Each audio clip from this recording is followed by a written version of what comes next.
Kwa mara ya kwanza katika historia, taasisi kuu na muhimu ya wasomi nchini Tanzania imetoa tamko zito kuhusu mwenendo wa mambo jinsi ulivyo, hususan janga la utekaji linaloendelea kwa kasi kubwa nchini kote Tanzania. Tamko hili limetolewa jana Oktoba 23 ya mwaka huu 2025 na limetolewa na jumuiya ya wanataaluma wa Chuo Kikuu cha Dar es Salaam inayofahamika kama UDASA.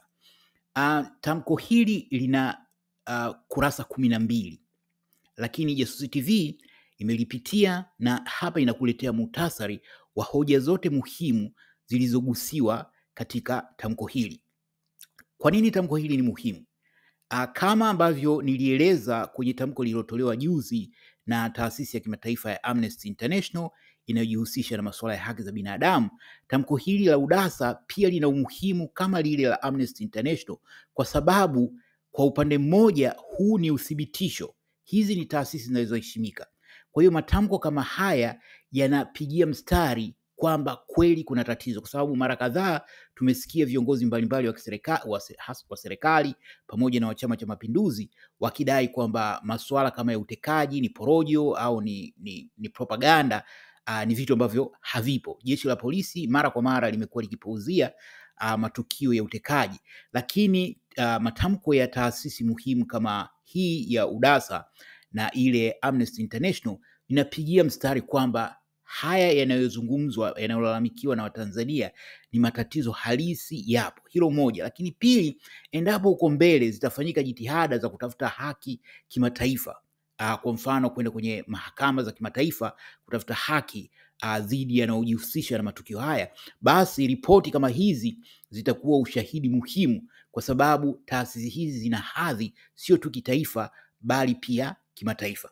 Sasa kwa kifupi, tamko la UDASA limejikita zaidi katika masuala mawili. Moja ni kuhusiana na kutoheshimiwa kwa haki za Watanzania, lakini pia likagusia changamoto zinazojitokeza kuelekea kwenye huo uchaguzi unaotajwa kufanyika tarehe 29 ya mwezi huu Oktoba 2025, endapo utafanyika, kwa sababu nafahamu sote kwamba siku hiyo tarehe 29 pia kumeandaliwa maandamano ya Watanzania kudai pamoja na mambo mengine kuisha kwa matendo ya utekaji, lakini pia mabadiliko katika sheria, taratibu na kanuni za uchaguzi, kukabiliana na masuala ya ufisadi na vitu kama hivyo. Kwa hiyo kwa kuanza, tamko hilo limegusia kwamba limetoa vifungu mbalimbali vya katiba ya Jamhuri ya Muungano wa Tanzania, vifungu ambavyo vinaeleza kuhusu haki za Watanzania kuwa salama, haki za Watanzania kuwa hai, haki za Watanzania kupewa huduma za usalama kutoka kwa taasisi mbalimbali za serikali na taasisi za umma. Kwa hiyo hii tamko limeingia kiundani na kugusa vipengele mbalimbali vya katiba ya Jamhuri ya Muungano ambavyo vinakumbusha wajibu upande mmoja wa serikali, lakini pia upande mwingine haki za Watanzania kuhusu usalama wao ambao kwa sasa uko hatarini. Kwa hiyo katika tamko hili UDASA imejielekeza zaidi katika kuzungumzia masuala makuu manne, na moja ni kuhusu janga la utekaji linaloendelea nchini Tanzania, sambamba na kupotea kwa watu mbalimbali. Na katika hili janga, kwa mujibu wa taarifa zilizoifikia Jasusi TV, kasi ya utekaji imeongezeka maradufu katika siku za hivi karibuni na inaendelea kuongezeka kwa kasi, kiasi kwamba inaanza kutia shaka huko mbele hali itakuwaje, kwa sababu awali zoezi la utekaji lilionekana kuwalenga zaidi wakosoaji wa serikali, pia watu wenye majina makubwa, hasa katika upande wa Chadema kwa mfano, chama kikuu cha upinzani nchini Tanzania, wanaharakati wa haki za binadamu. Lakini sasa wimbi hilo linaonekana kama la kiholela, kwa sababu unaripotiwa mpaka vijijini, watu wanatekwa. Jana kuna taarifa ya mama mmoja na binti moja na mtoto wametekwa huko kijijini. Kwa hiyo hali imekuwa mbaya, na hili huko nyuma Jasusi TV ilishawahi kugusia kwamba kuna hatari janga hili la utekaji likaangukia mikononi mwa makundi ya kihalifu. Hii imeshatokea nchini Nigeria. Moja ya matatizo makubwa ya kiusalama yanayokabili Nigeria ni hili la utekaji. Awali yalikuwa ni masuala kama ya kisiasa, lakini sasa limekuwa ni swala la kiuhalifu ambalo limeangukia katika mikono ya makundi mbalimbali. Kwa hiyo yayumkinika kuhofia kuwa endapo hatua za makusudi zilizochukuliwa dhidi ya janga hili la utekaji linaweza pia kuangukia kwenye mikono ya wahalifu, ambapo katika hali hiyo usalama wa Tanzania utazidi kuwa hatarini. Kwa hiyo moja ya hoja zilizogusiwa katika tamko hili ni hili swala la utekaji na watu kupotea kiholela. Lakini jingine lilogusiwa na tamko hilo ni watuhumiwa wa makosa mbalimbali kukamatwa kinyume cha sheria na kuwekwa kizuizini bila kufunguliwa mashtaka. Hivi tunavyoongea mpaka sasa hivi naibu mwenyekiti wa Chama cha Demokrasia na Maendeleo Chadema, ambaye makamu mwenyekiti wa Chama cha Demokrasia na Maendeleo Chadema kwa upande wa Tanzania bara, Mheshimiwa John Heche yuko mikononi mwa jeshi la polisi zaidi ya masaa 24 inavyotakiwa. Alikamatwa juzi, sasa imepita zaidi ya masaa 24. Hakuna tamko lolote kuhusu lini atafikishwa mahakamani, kwa mfano amekamatwa kwa makosa gani na vitu kama hivyo. Lakini yeye ni mmoja tu wa watu wengi ambao wamekamatwa, ambao wamekuwa wakishikiliwa na vyombo vya dola kwa muda mrefu. Hivi karibuni kuna vijana wawili waliokamatwa, mmoja ni yule anaitwa Kiduku na binti mmoja ambaye amekuwa akipiga harakati huko kwenye mtandao wa kijamii wa TikTok. Walikamatwa na kuwekwa ndani kwa zaidi ya siku 7, wakaachiwa, wakamatwa tena wakawekwa ndani kwa siku kadhaa. Kwa hiyo kumekuwa na mlolongo wa haya matukio ya watu mbalimbali kukamatwa na kukiukwa kwa kanuni za ukamataji, kwa sababu kanuni za ukamataji kwa mfano zinataka wakamataji wakiwa wajitambulishe wakiwa katika sare za jeshi la polisi, lakini idadi kubwa ya watu wanaokamatwa sasa hivi wanakamatwa na watu wengine wamevalia kininja, watu wengine wakiwa wamevalia kiraia, lakini pia hawajitambulishi.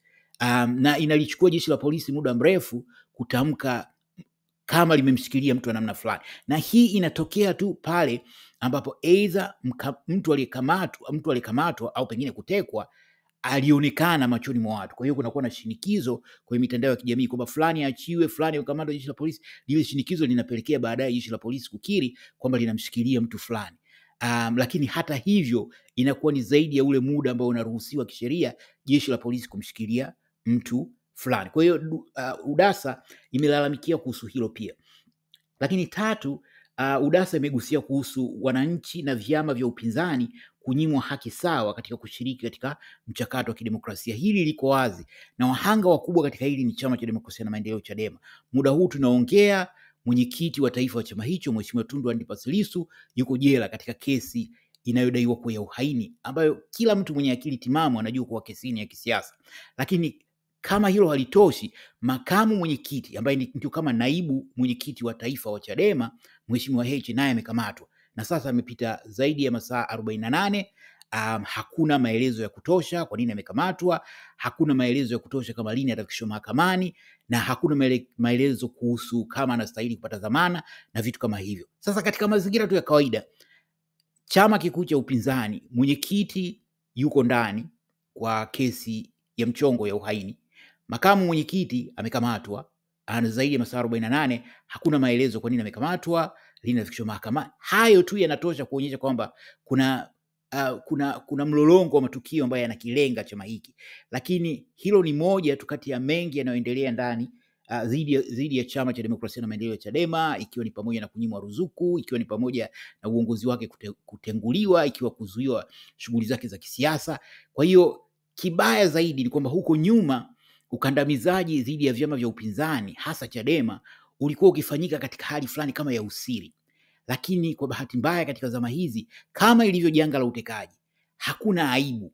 Yaani ni kama vitu ambavyo viko kwenye katiba, na hili linatisha kwa sababu kwa bahati mbaya endapo haya itaendelea kwa muda mrefu yatazoeleka na kuonekana kwamba ni masuala yaliyomo ndani ya katiba ya Jamhuri ya Muungano wa Tanzania, kwamba ni haki kwa polisi kuvaa kininja na kuwachukua watu ovyo kiolela na kukaa nao kwa wiki moja, miezi miwili na vitu kama hivyo. Kwa hiyo hii ni hatari. Kadhalika tamko hilo la UDASA limezungumzia kuhusu, yalitolewa mapendekezo ya tume ya rais hii ya kuhusu haki jinai. Kulikuwa na jitihada huko nyuma ambazo kwa hakika baadhi yetu zilitupa matumaini kwamba moja ya maeneo ambayo yamekuwa hayapewi umuhimu ni hii kitu inaitwa haki jinai.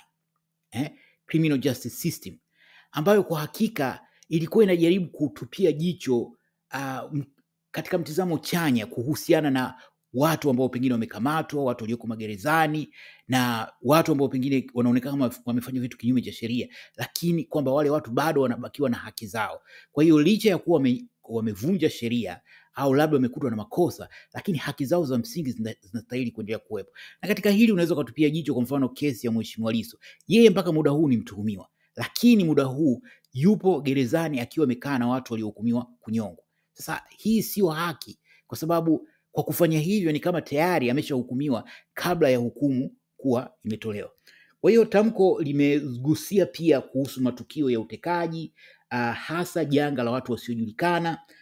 Imeeleza kwamba tamko hilo limegusia kwamba kati ya mwaka 2020 hadi 2024 kulikuwa na matukio 87 ya watu waliotekwa, na hapa kuna jedwali ambalo linaonyesha mwaka 2021 kulikuwa na matukio 11, mwaka 2022 kuna matukio 31, 2023 matukio 12, mwaka 2024 matukio 33, ambayo jumla imeleta matukio 87.